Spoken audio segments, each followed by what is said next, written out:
Hi, my name is Jesse Barcelone, and in this lesson, I'm going to go through some Linux commands that you can use to view and parse and look at files. So the first thing I'll do is I'll use some of the various commands that can be used to look at a file. Cat stands for concatenate, and that can be used to look at the file. The first file we're going to look at is etcpasswd. Notice that I have a / before etc. And notice that the file scrolls down quite a bit. So we can use various Linux commands to get information so we don't see so much on the screen. An example of that is to use the head command. By default, the head command is going to show you the first 10 lines. You can change that into a different number of lines. If you type head -- help, you should get the available switches, which are extensive for each command. So in this case, the -n is used and then the number of lines. So say I want to look at the first 5 lines. I can do a -n space 5, and that shows me the first 5 lines. Tail's kind of the opposite. Tail will show you the last 10 lines of a file by default. You can always type tail -- help, and then you can find out those switches that are available for that command as well. As you see, you need to scroll up here. So I can also look at like the last 20 lines.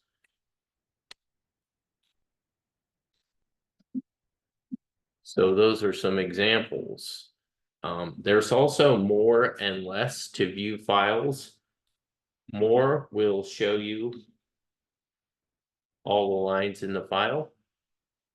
And then you can hit enter to go down one line or spacebar to go down a page. Less is similar to more, except for less allows you to scroll back up. So now I can go down a line at a time by hitting enter, or a page at a time, and I can scroll back up. Now, when you're done, to get out of the less command, you hit Q. In the next section of our video, I'll be covering how to parse through certain files.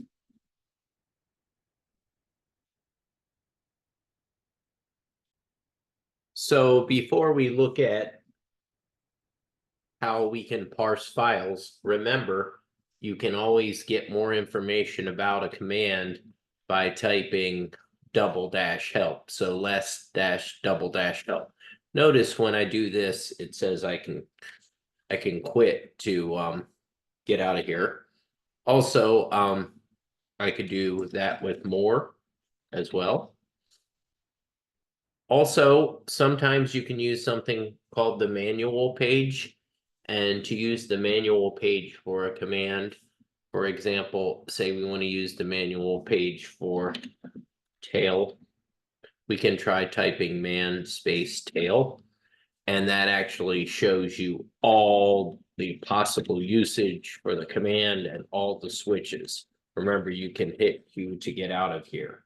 So there's a lot of information on each command. Some of the commands can literally have 20 or 30 different switches. The best thing you can do is practice these, get comfortable with some of the switches, find what you need. Get used to using the command line in the terminal if you're not used to. I've been in job interviews before as a contractor where I was asked, what are the difference between head, tail, less, more, cat? And it's good to know that information. It's good to have a versatile number of commands so you can get the information you need out of the files that you are parsing. Speaking of parsing, next we're going to use grep. Grep stands for Global Regular Expressions Print. Now I'm going to clear the screen by typing clear. So now say I had that file before. We're actually going to look at a different file this time. We're going to look at the auth.log file. So to look at that, you type cat /var/log and then auth.log. That's pretty much one of the main files on a Linux system that keeps track of all the security events, the important ones on the system.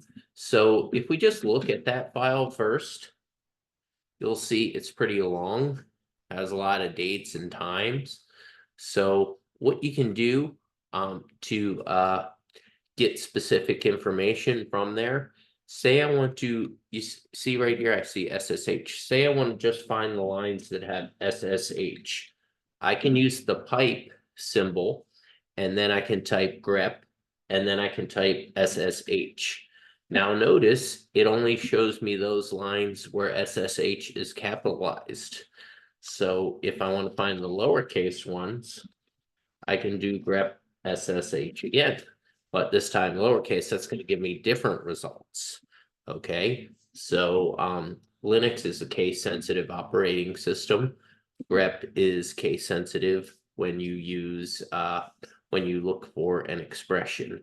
So the next thing I'm going to do, you see I still have quite a bit of output here. So I'm going to grep further for what I see right there, closed. So out of all these output lines from my original auth.log file, I parsed it down some more. Now I grepped for the lines only that had SSH in them. And now the next thing I'm going to do is I'm going to parse it further, and I'm going to look at the lines that say closed. So I'm even further filtering my results, which is something that an analyst would do on the job. And as you can see, now I'm down to 3 lines. So that's an example of how to use grep, global regular expression print. So we covered grep, and in this case, you can actually also do a grep --help to find out more information about grep. As you see, grep has many switches. Here's something that I'll do interesting. I'm actually going to grep and grep my own help and find out where within this grep file do I see a capital A. To do that, I'll use the pipe, and then I'll type grep again, and then I'll add a capital A in there.